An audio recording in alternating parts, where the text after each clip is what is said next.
Hello friends, welcome back to my channel. তো আজকে আমরা বানাবো পুরো বছরের জন্য সংরক্ষণ করে রাখা কাঁচা আমের আচার। তার জন্য 2 কেজির মতো আম নিয়ে খোসা সমেত কেটে ধুয়ে নিয়েছি। তারপর ওই আমের মধ্যেই হলুদ আর লবণ দিয়ে ভালো মতো মেখে নিয়ে একদিনের মতো টানা রোদে শুকাতে দিয়ে দিয়েছি।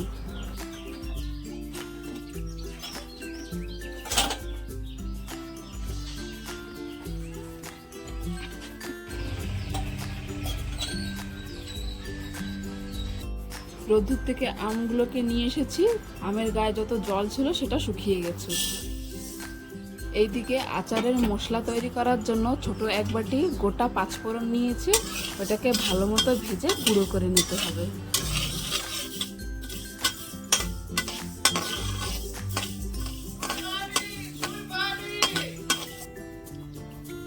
মশলাটা তৈরি করা হয়ে যাওয়ার পর আমি এখানে একটা কড়াইতে আধা লিটার সরষের তেল দিয়ে দিয়েছি গরম হওয়ার জন্য।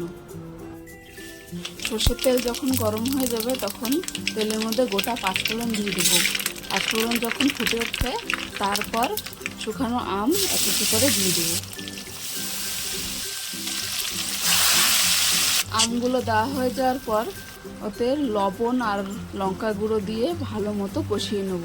আমি এখানে আর হলুদ অ্যাড করিনি, কারণ আম শুকানোর সময় হলুদ দেওয়া পড়েছিল। আমগুলোকে ভেজে আচার তৈরি করব, কারণ আমের আচার ভেজে তৈরি করলে জলদি নষ্ট হয় না আর রোদেও দেওয়া লাগে না।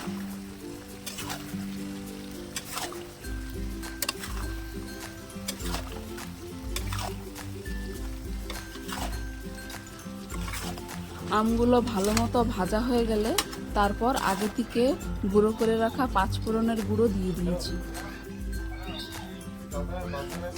পাঁচফোড়নের গুঁড়ো দেওয়া হয়ে যাওয়ার পর ওটাকে আরেকটু সময় ভেজে নিতে হবে। এইভাবেই সিম্পল আর ইজি স্টেপে আমের আচারটা তৈরি করে নিয়েছি।